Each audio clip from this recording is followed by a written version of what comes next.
You're too old to babysit my kids, Mom. We need someone younger, more capable.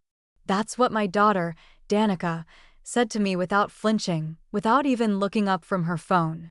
I was standing in her kitchen, holding a basket of freshly folded baby clothes. I had just finished making lunch for my grandkids and was wiping my hands when she delivered the sentence like it was some kind of business decision. And maybe to her it was. I didn't respond right away.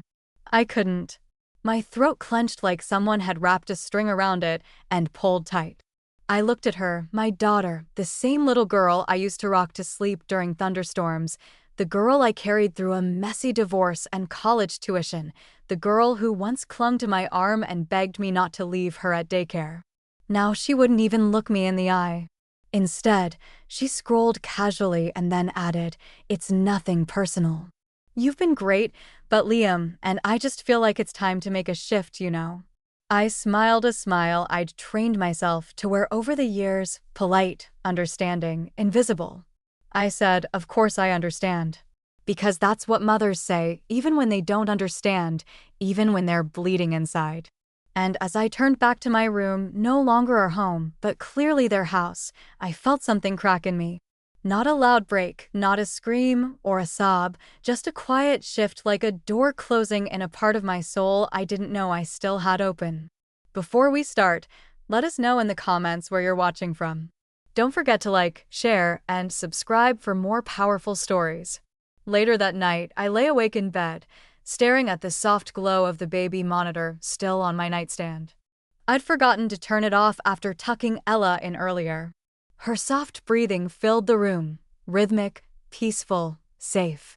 I remembered singing her to sleep just hours before, but apparently that wasn't enough.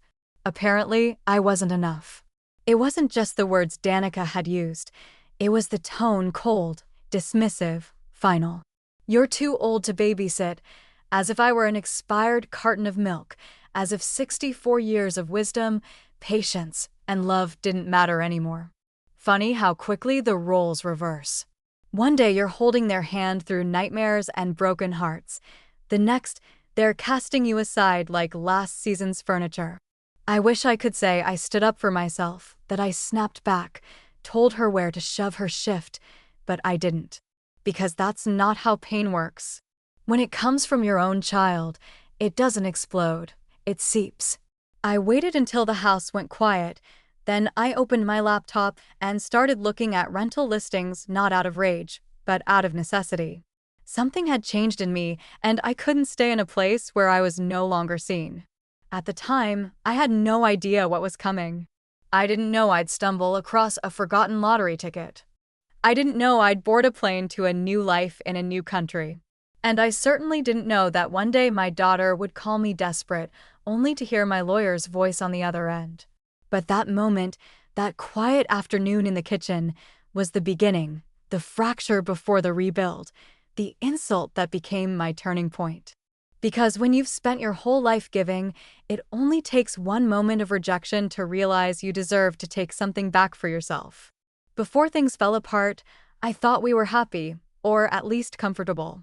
After my husband, Alan, passed away from a sudden heart attack 3 years ago, I downsized our old family home and moved into the guest suite in Danica's newly purchased house.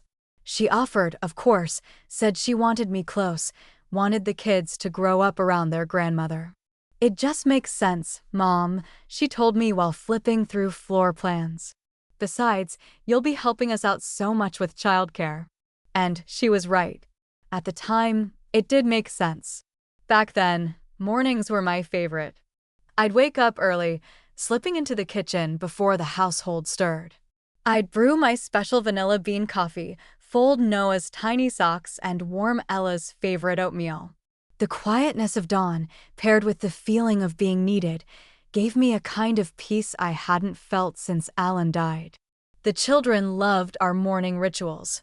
Noah would sneak down the hall in his superhero pajamas, dragging his blanket behind him like a cape. "Grandma, can we make pancake faces?" he'd whisper, trying not to wake his parents. I always said yes, always. Danica used to be grateful.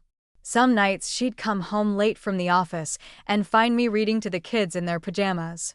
She'd lean on the door frame and smile. "You're a lifesaver, Mom," she'd say. "Honestly, I don't know how I'd manage without you."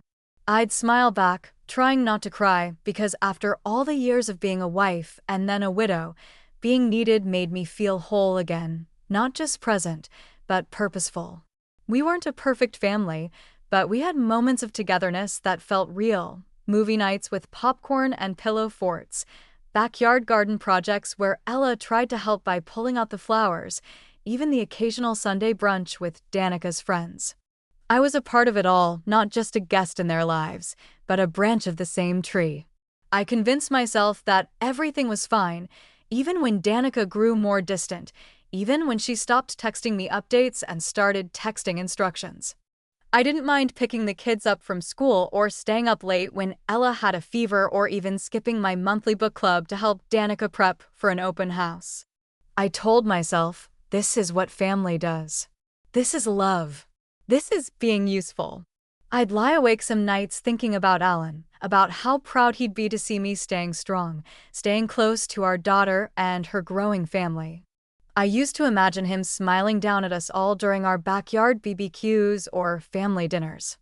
I found comfort in believing that our love had carried on through generations.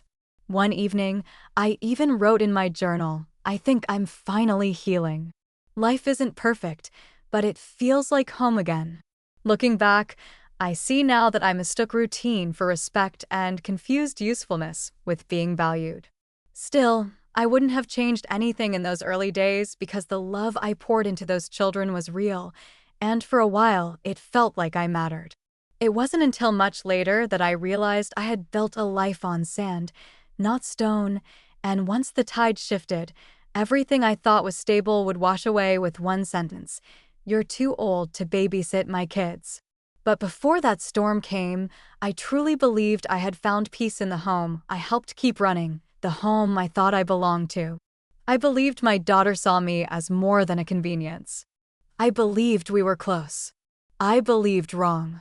But sometimes we need the illusion to break before we can begin building something real. The first real crack didn't come with yelling or slamming doors. It came in the quiet way that someone who once saw you with admiration now looks at you with impatience. It was a Wednesday afternoon, late autumn. Ella had a runny nose, so I kept her home from preschool. She loved being curled up in my lap, wrapped in a fleece blanket while I read her favorite story, The Very Busy Spider. We'd read it so many times I barely needed the book anymore. As I ran my finger across the page, she leaned her little head against my shoulder and whispered, "You read better than anyone." That moment filled my heart. It reminded me why I stayed, why I helped, why I kept showing up even when I was exhausted. I felt needed, loved. But then Danica walked in, heels clacking sharply on the hardwood. She glanced at the two of us on the couch, took one look at Ella's glassy eyes and sniffly nose, and frowned. "Mom," she said sharply, "why is she napping this late? Her whole sleep schedule is going to be messed up again." "She's not napping," I explained gently. "We're just reading." "She's under the weather, so I thought a calm afternoon."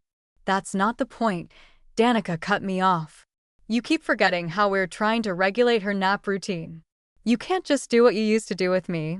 It's different now." She sighed like she had to explain the laws of gravity to me. Then, without even glancing at Ella, she turned and walked into the kitchen. I sat there stunned, not because she corrected me, I could handle that, but because of the way she said it, flat, cold, uninterested, as though I were a well-meaning but increasingly problematic house guest. I gently tucked Ella in and went to my room. That evening, I overheard her talking to Liam. They were in the kitchen. I was folding laundry in the hallway. She didn't know I could hear. "She means well," Danica said, "but honestly, she's kind of slipping. She forgets things." She let Ella nap at 4 p.m. today again. "I think she's getting too old to really help like she used to." Liam gave a low hum, not disagreeing. "I just don't want to hurt her feelings," she continued, "but at some point, We might need someone more capable. Capable. That word stayed with me all night. Not loving, not helpful, not present, just capable, like I was a machine slowly breaking down. I didn't say anything, not the next day, not the day after that, but something in me shifted, a seed planted small, quiet, but stubborn. A question that hadn't entered my mind before: am I a burden to her? From that moment on, I began noticing little things I hadn't before. Danica stopped saying thank you when I cooked dinner or picked up groceries. She stopped asking for my opinion and started giving orders. And every now and then, she'd make a comment, subtle, casual, that stung more than she realized, like the time she rolled her eyes when I didn't understand how to use the baby monitor app, or when she snapped, "Mom, please stop telling the kids stories about how you did things. It's confusing." I chalked it up to stress. She was working full-time, raising 2 kids. Maybe I was being too sensitive. But then again, I'd raised a child too on my own, with less money and fewer conveniences, and I never spoke to my mother that way. That afternoon with Ella, the way Danica corrected me like I was the help instead of her mother, that was the first red flag. Not a scream, not a fight, just a look, a tone, and a word: capable. It was the moment I stopped feeling like family and started feeling like furniture. After that first red flag, I started noticing the subtle ways I was being erased, not with cruelty or confrontation, but through absence. Absence of kindness, of inclusion, of acknowledgement. It started with the calendar. I used to be the one who kept track of Noah's soccer practices and Ella's preschool art days. Danica and I would sync our schedules. She'd forward me her appointments, and I'd make sure the kids were ready, dressed, fed, and loved. One morning, I walked past the kitchen bulletin board and noticed a sleek digital tablet had replaced the old cork one.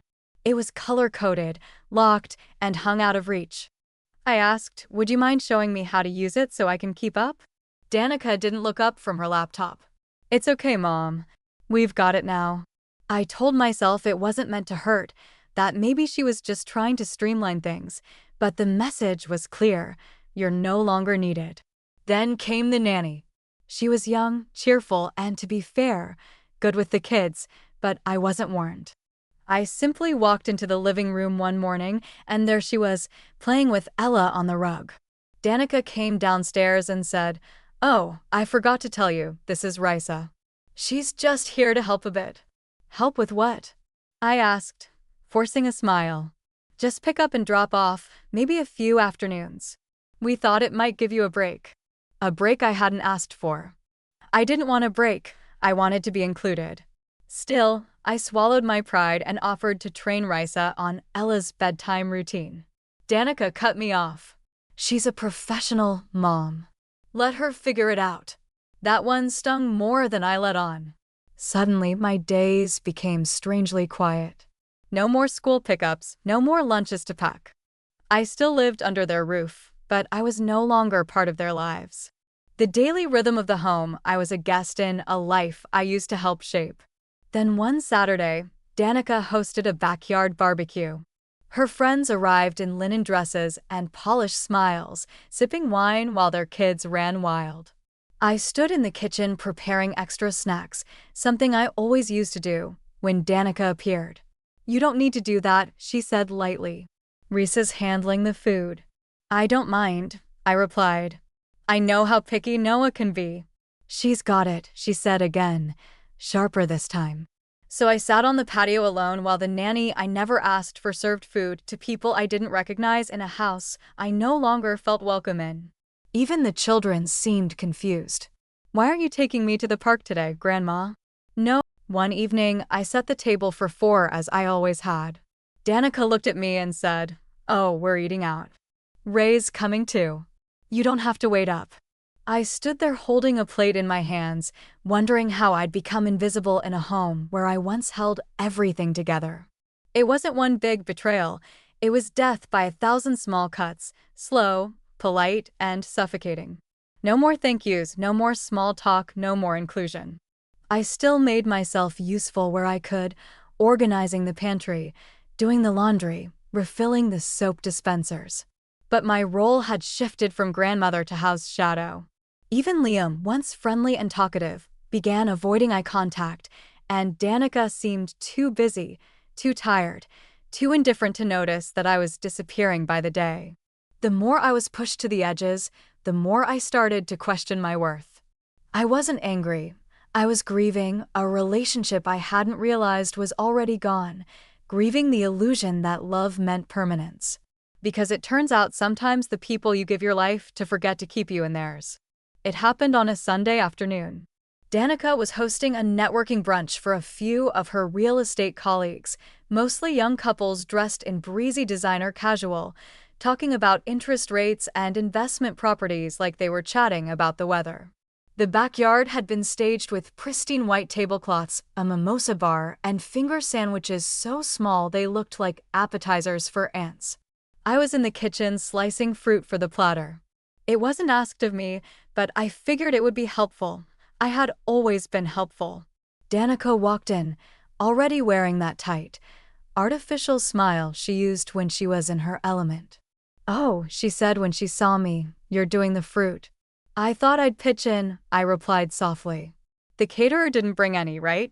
She said, her tone unreadable. "Well, just keep it simple, nothing too messy, okay?"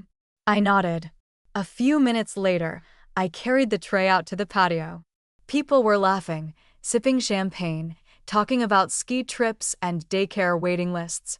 I recognized a few faces, some of Danica's colleagues, others from past parties where I used to be more involved.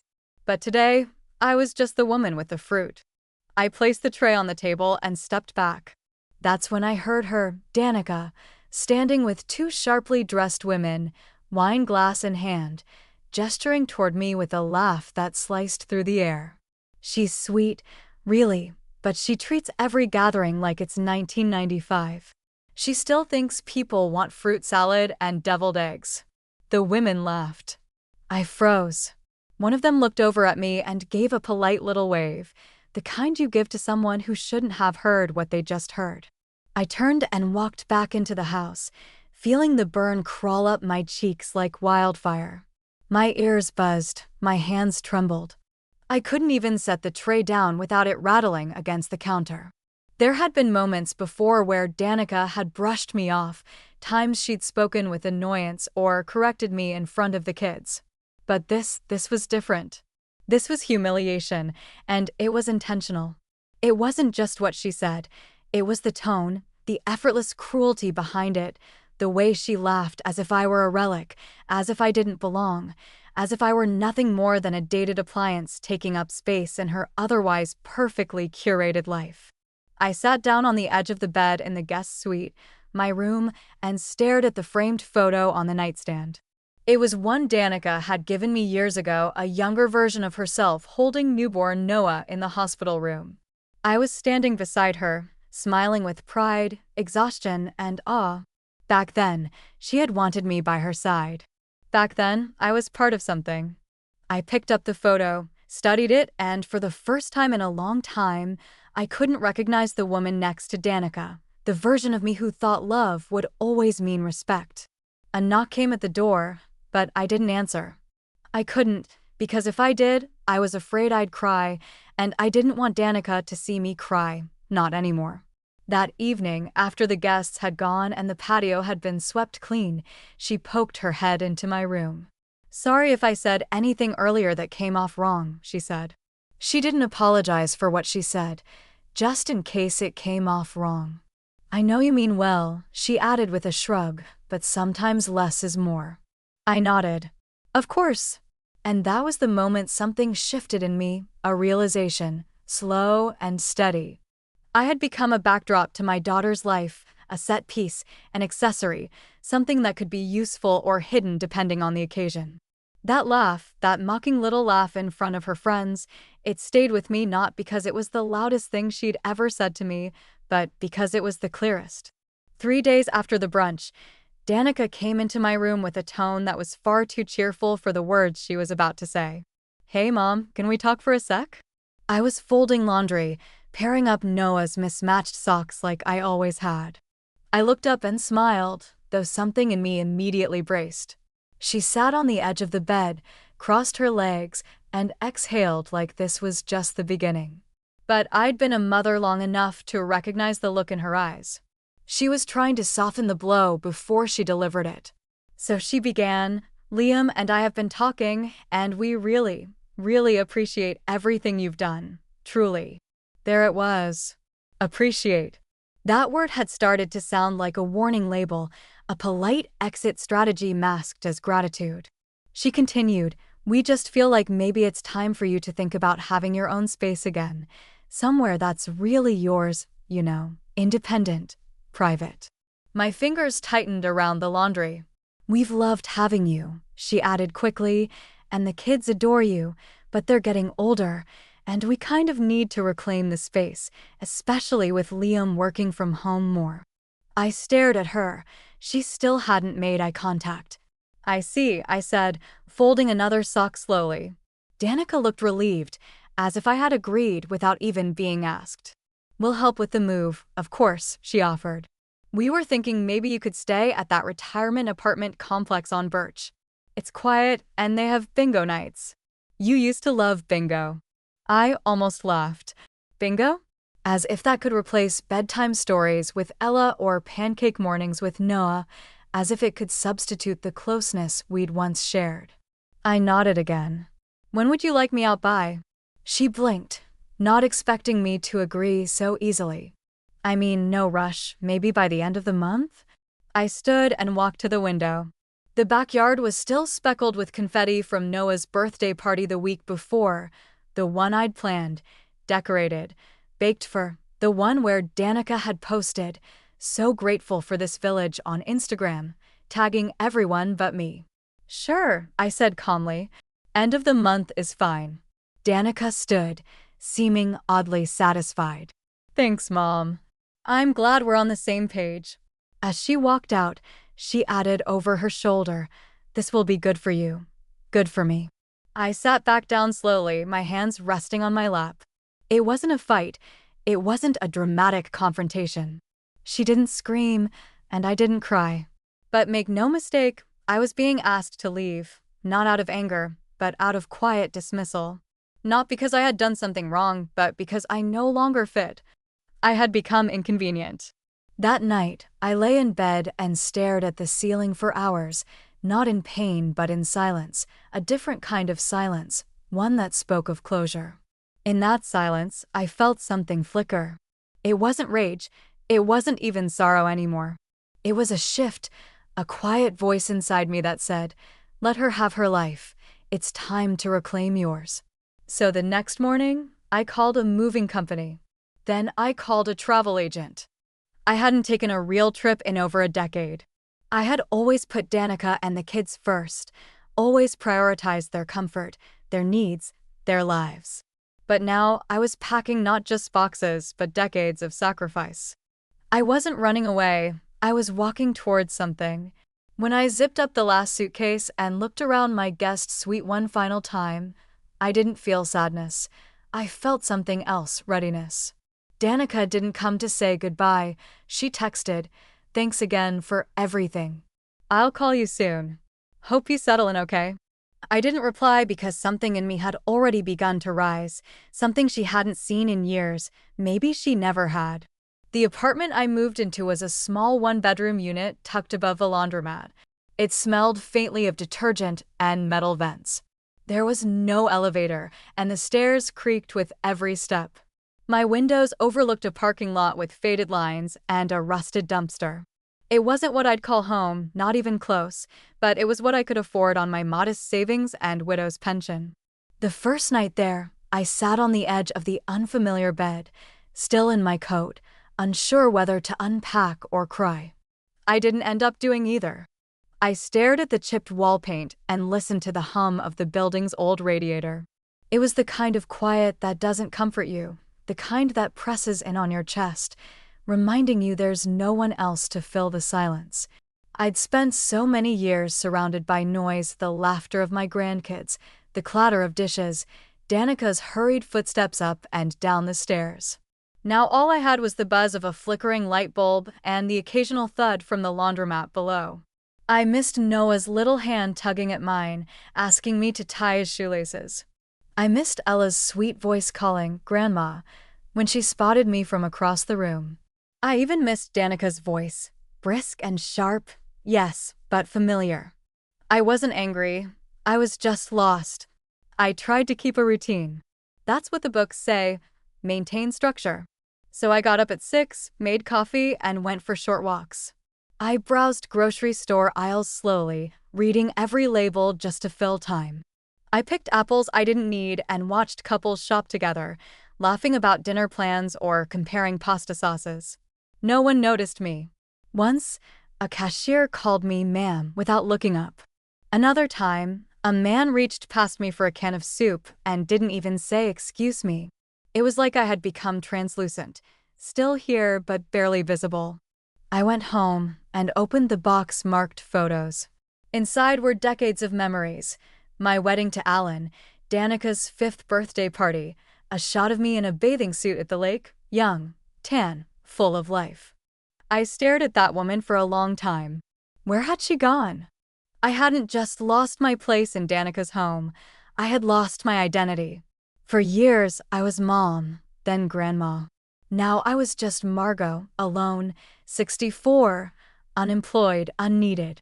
I called Danica once, just once, about a week after I moved. She didn't answer. I left a voicemail saying I hoped the kids were well and that I missed them. No reply, not even a text. I cried that night, not a soft cry, a deep guttural sob that left me gasping.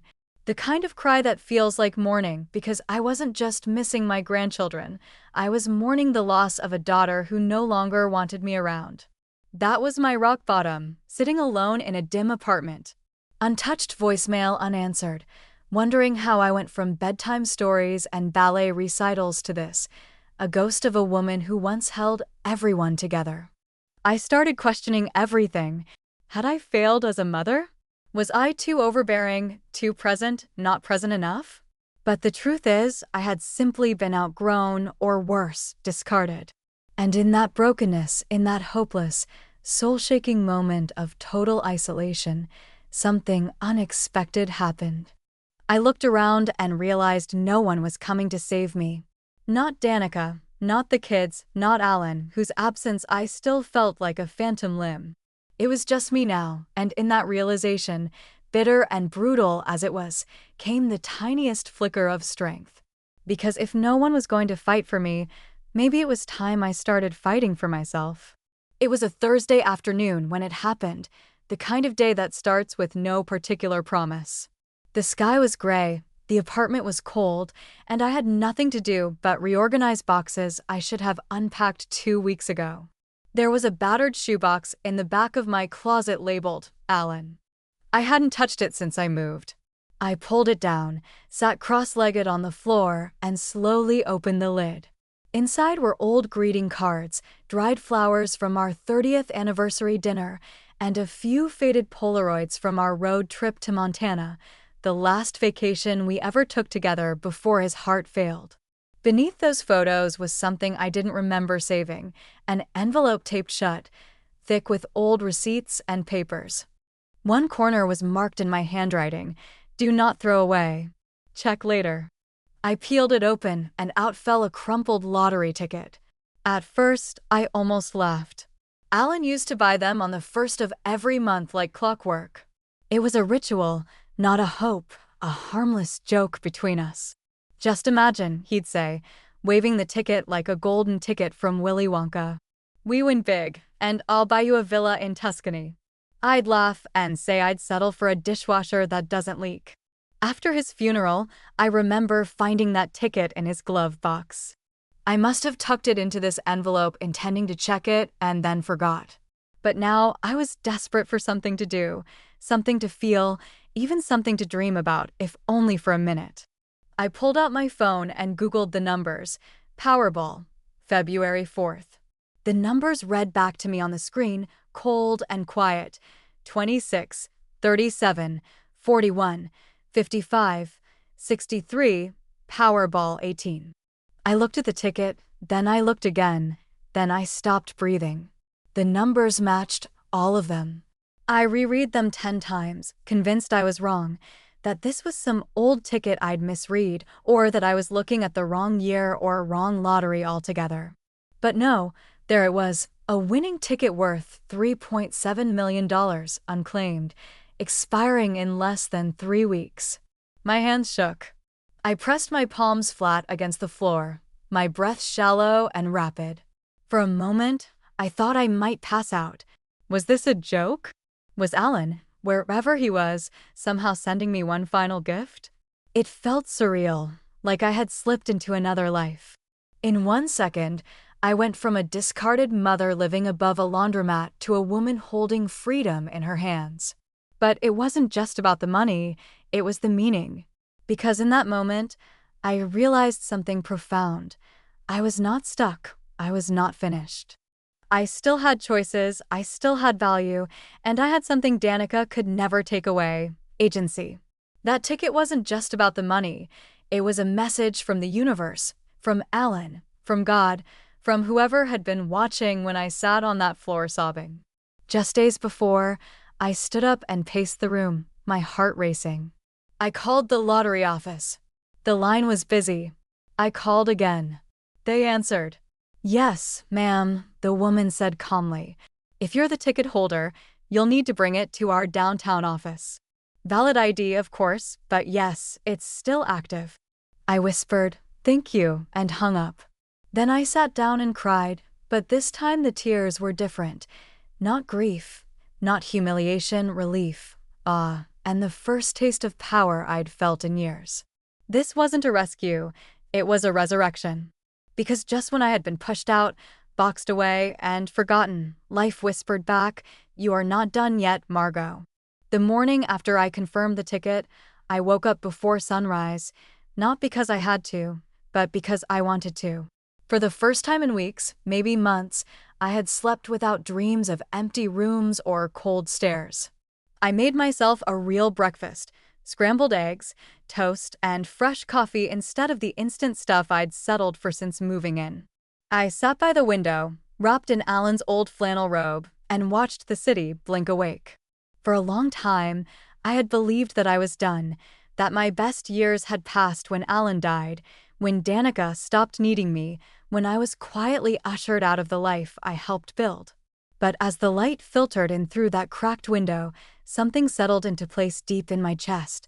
A quiet fire, small, steady, defiant. I wasn't just holding a lottery ticket, I was holding a second chance. And for the first time in a long time, I let myself ask the question I had buried under diapers, dinners, and decades of sacrifice: what do I want? The answer wasn't immediate. It wasn't flashy or dramatic. It didn't involve revenge or confrontation. It was something much simpler: peace, freedom, a life that was finally mine. That day, I opened a notebook and began making a list, not a grocery list, not a list of chores or things Danica needed me to pick up, a Margot list. At the top, I wrote places Alan and I dreamed about: Florence, Vienna, the Scottish Highlands, Amsterdam during tulip season. Next, I wrote things I have never done but always wanted to: learn to paint, drink espresso in a cafe that overlooks a cathedral, read all the books I never had time for, see the ocean from the other side of the world, buy a coat that makes me feel elegant. Then at the bottom, almost as an afterthought, I wrote, stop asking permission. That was the real awakening, not the trip, not the money, the shift in how I saw myself. I had spent my entire life being what everyone else needed: a daughter, a wife, a mother, a grandmother, a helper. I had shaped myself to fit the spaces others handed me, but now I wanted to shape a life around me. I got dressed, not in my usual gray sweaters and house shoes, but in the soft lavender blouse Alan had once loved on me. I put on lipstick, just a touch. I looked in the mirror and saw someone I hadn't seen in years: Margot. Not mom, not grandma, not burden, just me. I took the bus downtown to the lottery office. I kept the ticket in a plastic sleeve inside my purse, checking for it every 5 minutes like a nervous student carrying her college acceptance letter. When I got there, The security guard looked bored, and the receptionist barely glanced up. But when I handed over the ticket, everything changed. People stood up, someone brought me water, and I was ushered into a private office, asked to sign documents, show ID, and answer a flurry of legal questions. They told me I could claim the full amount in annual payments or a lump sum. I chose the lump sum quietly, without a second thought. When the papers were signed and the funds were confirmed, I stepped back outside into the chill spring air. The world looked exactly the same. Cars honked, pigeons strutted, a man yelled at a crosswalk. But something inside me had shifted entirely. I wasn't afraid anymore. I didn't need to beg for space or prove my worth to anyone, least of all to my own daughter. Danica had pushed me out of her house, thinking she was sending me off to fade into retirement. But what I didn't know, was that she had pushed me right into my own life, and this time I wasn't going to apologize for living it. Once the money cleared, I didn't tell a soul. Not Danica, not my sister back in Oregon, not even my neighbor Joyce, who liked to gossip over laundry loads. This wasn't something I wanted to announce. It was something I wanted to build quietly, intentionally, and for the first time, only for me. I opened a new bank account under a different branch. I hired a private financial advisor, a lovely woman named Celeste, who met me in a cozy, book-lined office that didn't feel like a bank at all. She didn't treat me like an old woman who got lucky. She treated me like someone with options, with power. We spent hours planning a modest withdrawal schedule, international transfer protocols, and legal protections. She helped me file paperwork to establish a private trust, and with her guidance, I updated my will, something I hadn't touched since Alan passed. Danica's name was removed, replaced by a detailed clause, a trust in the names of Noah and Ella, accessible only when they turn 25 and only if they meet certain conditions: completion of education, proof of financial independence, and evidence of a kind act done for someone with no expectation of reward. I smiled when I wrote that last part because if I was going to leave a legacy, I wanted it to be a lesson, not a handout. The lawyer who helped finalize everything, Mr. Sanford, had worked with Alan before. When I explained my decision to cut Danica out of the will, he paused and said, "That's a powerful choice, Mrs. Hale." "It's not revenge," I said quietly. "It's recognition." She made her priorities clear. "I'm just doing the same." He nodded, and from that point forward, handled every legal step with swift discretion. Meanwhile, I started preparing to leave the country. It began with language Italian, to be specific. Alan had always dreamed of Florence. We used to joke that if we ever had the money, we'd retire there and open a tiny bookstore. I wasn't going to open a bookstore, but I would keep the dream alive.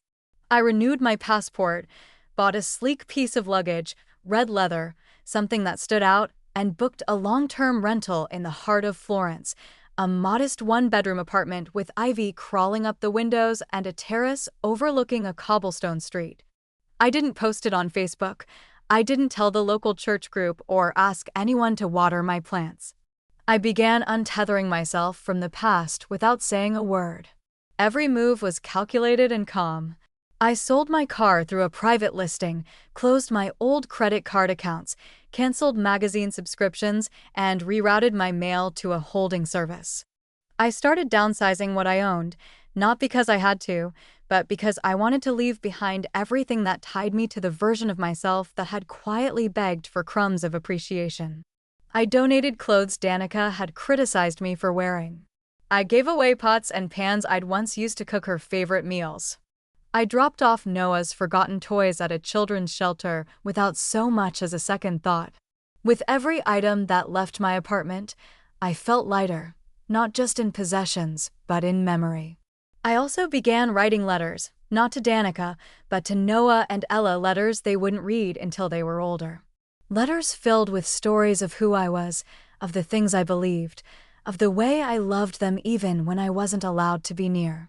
Each letter I placed into an envelope, sealed with care, and tucked away into the trusts file with a note to be delivered when they are ready to understand. No anger, no bitterness, just truth. I didn't feel the need to explain myself to Danica anymore. I wasn't seeking approval. I wasn't waiting to be seen. Instead, I was building something she never expected. A future without her, a quiet, graceful exit that didn't look like vengeance, but was. The silence wasn't passive, it was deliberate. And in that silence, I had never felt more powerful because I didn't slam a door on my way out. I simply disappeared. It started with a text, just 3 words. You doing okay? Danica's number lit up on my phone screen as I sipped espresso on the terrace of my little Florentine apartment. The sun had just started to dip behind the terracotta rooftops below me. Locals wandered the cobbled streets, children giggling as pigeons scattered near the fountains. It had been almost a month since I left the country. I hadn't told Danica where I was going. She hadn't asked. I didn't reply.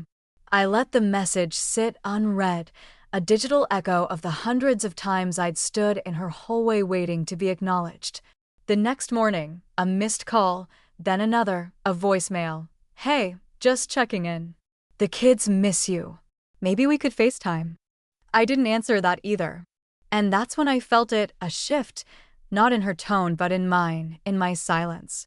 For years, I had made myself available, always picking up, always responding, always making sure she felt okay. But now, she was the one reaching into the dark and hoping for a reply, and I was the one who no longer felt compelled to give it. I wasn't angry. I didn't want to punish her.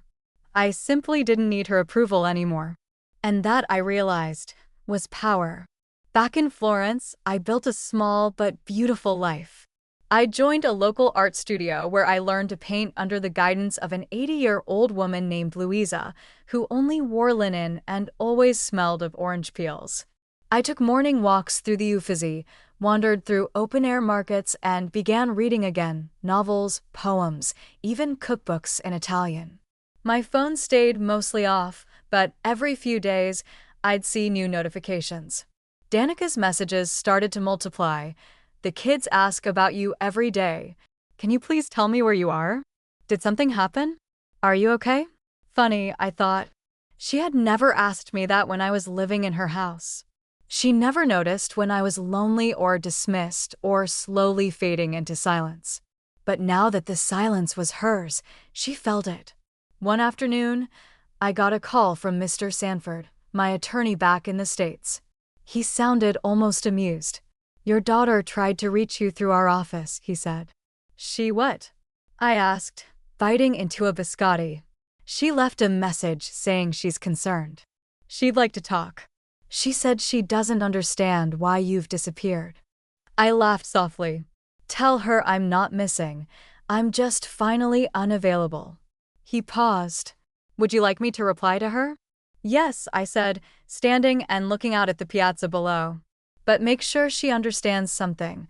I'm safe, I'm happy, and any further communication must come through you.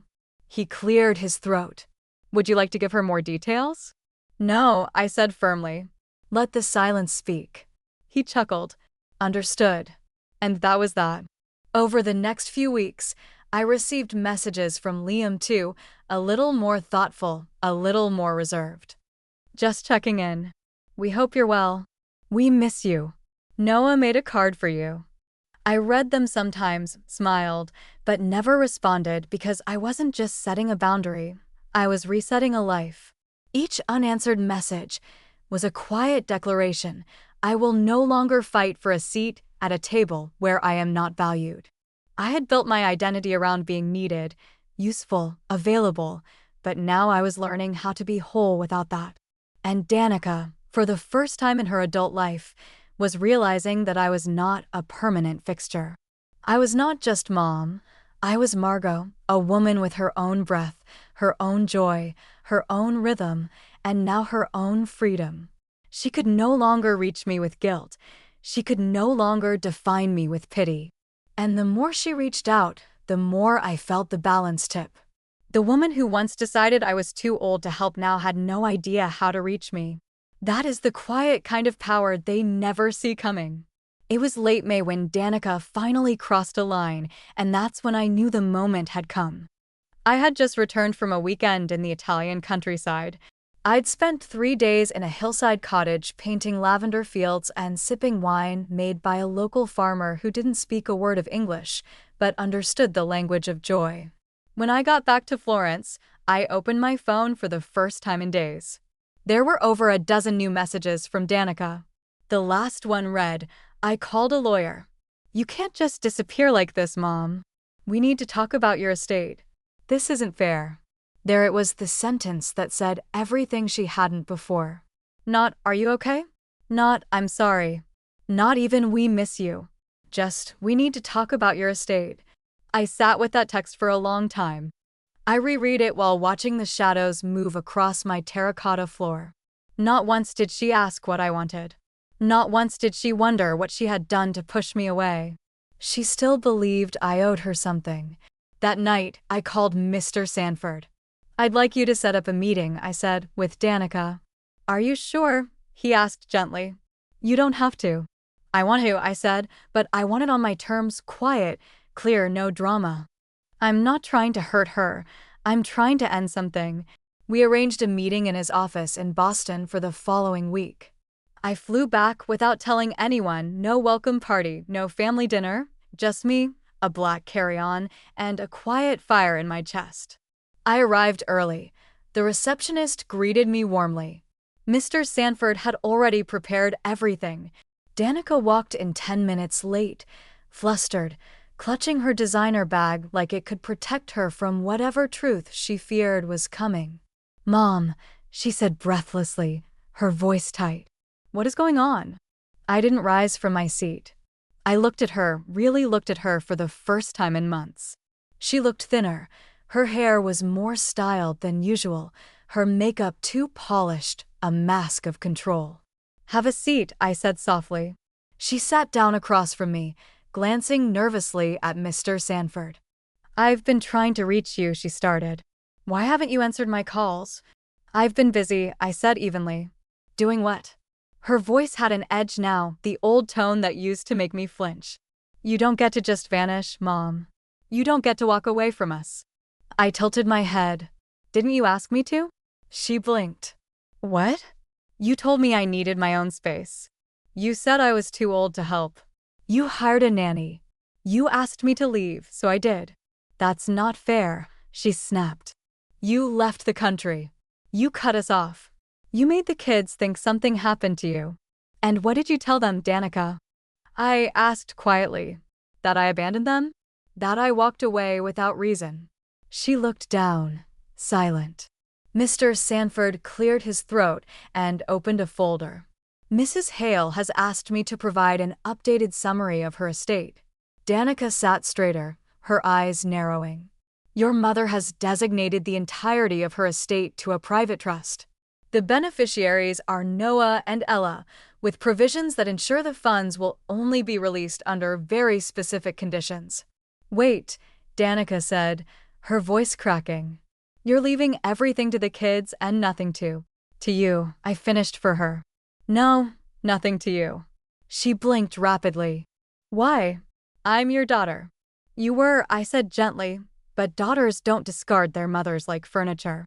They don't mock them or minimize them or exile them and expect gratitude." Danica's face hardened, but I could see the trembling beneath it. "I never meant." "I know," I said, cutting her off. "That's what makes it worse." I stood, smoothing the front of my linen blouse. "I'm not angry anymore," I added. "I just finally see things clearly and I've chosen peace." Mr. Sanford handed her a copy of the trust. She didn't touch it. As I turned to leave, she whispered, "So that's it." I paused in the doorway. "That's it. No yelling, no breakdown, just clarity." And with that, I walked out, not to punish her, but to free myself. Danica didn't call for weeks after that meeting. Not a single text, not even a reply to the estate document Mr. Sanford had placed gently in front of her.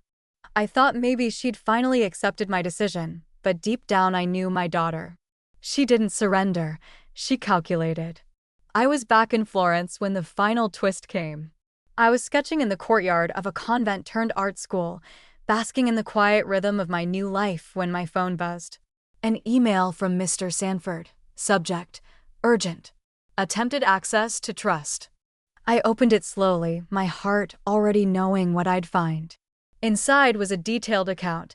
Danica had contacted the bank overseeing the trust, claiming I had made the changes under emotional duress and requesting a formal review. She had even suggested I might be mentally unwell, possibly in cognitive decline due to age. There it was, the final insult.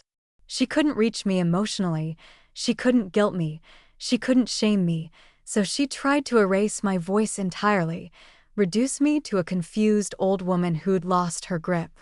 I read the statement twice, then forwarded it to Mr. Sanford with a single sentence: "Let's respond." The response was swift and devastating. Not cruel, not loud, but legally airtight. Mr. Sanford filed a certified psychological evaluation I had proactively completed weeks earlier. It confirmed my full cognitive capacity, conducted by a court-recognized psychiatrist. We also submitted a paper trail of all financial decisions, signed, dated, and notarized. Then came the kicker: the security footage. Celeste, my financial advisor, had recorded our sessions for compliance purposes. One of them included me calmly explaining the reason for excluding Danica from the will. "I want to protect my legacy," I had said, "and I want to invest in people who understand that love is not a transaction."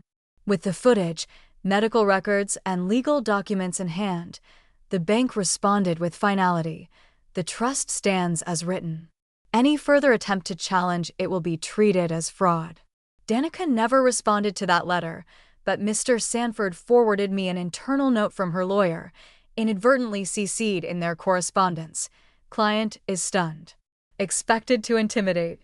Did not anticipate such thorough preparation." I sat back in my chair and exhaled slowly. For the first time in my life, I had outmaneuvered her. Not through vengeance, not with raised voices, but by being 10 steps ahead, silent, steady, and strategic. That was the twist. The mother she assumed was frail had become untouchable. And not because of the money, but because I had finally removed her control over me. That night, I sat on my terrace with a glass of wine, the bells of Santa Croce ringing in the distance, and let the justice settle over me like a warm blanket.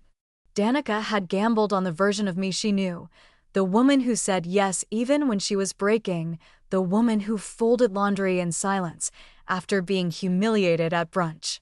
But that version of me no longer existed. She had underestimated something powerful. A quiet woman doesn't stay quiet forever. The real justice wasn't the trust fund or the lawyer's reply. It was in the space I had claimed, the dignity I had rebuilt, the peace that no one could now buy or break. I didn't need her apology anymore. I didn't need her tears, her guilt, or her sudden awareness of my worth, because I had already reclaimed it myself. Justice hadn't come in a courtroom. It had come in a moment of complete and unwavering clarity. I didn't need to be chosen. I had already chosen myself. It was a Tuesday in early autumn when the first letter arrived. I had just returned from the Uffizi Gallery, where I'd spent the morning studying the delicate hands of Botticelli's Primavera, tracing each detail in my sketchbook. The concierge handed me a cream envelope with a puzzled smile. "From America," he said in thickly accented English. "Looks like it came with care." There was no return address, just my name written in the unmistakably uneven handwriting of a child. I brought it upstairs to my apartment, sat at the small kitchen table, and slowly opened it with a paring knife. Inside was a drawing scribbled in crayon, full of vibrant, chaotic color, a red house with a yellow sun in the sky. 3 stick figures stood in front of the house, one tall, one medium, and one with a triangle skirt and long silver hair. At the top, in blocky blue letters, "We miss you, Grandma." Signed, Noah and Ella. My throat tightened as I traced the tiny hearts they had drawn above each figure. I turned the page over and found a short note written in Danica's neat, reserved cursive. "Mom, I didn't tell them why you left. I just said you were on a big adventure. They ask about you every week. Isn't sure if you wanted to hear from us, but the kids insisted. I hope this reaches you, Danica. I read it twice, then a third time. There was no apology, no explanation, just quiet hope. For the first time in a long time, something inside me softened, not toward Danica, but toward the little ones who had never stopped loving me. That evening, I sat at my writing desk and pulled out the box of letters I had already written, the ones meant for the future, for when they were old enough to understand. I pulled out two, then I picked up a fresh sheet of paper. Dear Noah, I got your drawing today. You're quite the artist. I especially like the silver hair you gave me. That's very accurate. Tell Ella I still remember her favorite story about the rabbit with the yellow boots. I promise to bring her a special version in Italian one day. I'm doing well. I miss you both more than you can imagine. I'm somewhere full of color and music and new adventures, just like I told you stories about. Be good, be kind, and always know that your grandma loves you more than words can say. Love, Grandma Margot. I enclosed 2 pressed flower petals from the garden outside my building and mailed it the next morning, addressed to their school. I didn't include a phone number or email, just a return address to a post office box in Florence. A week later, another letter came. This one was from Danica. Mom, I read your note to the kids. Thank you. I know I've made mistakes, a lot of them. I don't expect you to forgive me, but I hope one day you might let me try again, even just as a visitor in your life, not a daughter with expectations. I see it now, how much I took from you without ever really giving anything back. I don't know how to make up for that, but I'd like to try. I'd like to see you, even if all I get is an hour at a cafe table across from you, not as your daughter asking for anything, just as a woman who finally sees her mother for who she really is. I read the letter in silence, and I didn't cry, not because it didn't move me, but because I no longer needed her apology to validate me. I had already rebuilt myself from the inside out. The pain had already been laid to rest. Still, her words for the first time felt honest, not strategic, not manipulative, just human. I didn't rush to reply, but a week later, I wrote a simple note. Danica, you may come as my guest. Bring only kindness, leave expectations behind. Margot. I didn't invite her into my life fully, not yet, but I opened the door just wide enough for her to knock with humility, not entitlement. Because reconnection, if it was going to happen at all, had to be built with care, and this time I wouldn't be the one holding up the whole foundation. The sun was setting behind the terracotta rooftops of Florence, casting a warm amber glow over the city. I sat alone at my favorite cafe near the Piazza Santo Spirito, a cup of espresso in one hand and my sketchbook in the other. The air carried the faint scent of roasted chestnuts and distant music from a violinist playing on the corner. It was the kind of evening Alan would have loved. I wasn't waiting for anyone. I wasn't meeting anyone. I was simply here. There's a kind of peace that comes after the storm, after the battles are fought not with swords or shouts, but with quiet decisions, firm boundaries, and the reclaiming of your own breath. I had spent the better part of 6 decades pouring myself into others, into roles that define me: wife, mother, grandmother. And while each role had its beauty, I now realized that I had rarely asked who I was beneath all of them. For years, I mistook usefulness for worth. I believed that if I wasn't needed, I wasn't loved, that if I wasn't serving someone, I didn't have a place. And that belief nearly erased me. Danica didn't break me, she simply revealed a truth I had spent too long avoiding. I had never truly claimed my own life, not until I was pushed out, not until I was alone above a laundromat, sorting through memories and grief. Not until I held a forgotten lottery ticket that became more than just a miracle. It became a mirror. It showed me a reflection of the woman I had once been, vibrant, curious, creative, before I buried her under years of sacrifice and silence. And slowly, I unearthed her, not all at once, but piece by piece, a painting class, a walk along the Arno, a letter written in my own voice without apology, a bank account that no longer had anyone else's fingerprints on it, a home that was entirely mine. And in that space, I healed not because anyone apologized, not because anyone begged me to come back, but because I stopped waiting for permission to live fully. Danica may come, or she may not. The children will grow, and one day they'll read the letters I've written. They'll know that their grandmother didn't disappear. She bloomed somewhere unexpected. And maybe that will be enough. Because here's the quiet truth I wish I'd learned earlier. Sometimes the greatest revenge isn't anger or confrontation. It's joy, it's peace, it's building a life so full and rich that the people who once overlooked you have to watch from the outside, unsure how you did it without them. I didn't raise my voice, I raised my standards. I didn't slam the door, I simply walked through another one I opened for myself. As the sky dimmed and the cafe lights began to twinkle, I turned to a fresh page in my sketchbook and began to draw not a person, not a memory, just the curve of the cathedral dome and the breeze swirling through the olive trees in the distance. A life captured in lines, gentle, deliberate, and entirely mine. That night, as I walked home through cobblestone alleys, the world felt quiet again. But this time, the silence didn't hurt. It felt earned, sacred, whole. Because I was no longer waiting to be chosen. I had chosen myself, and finally I was.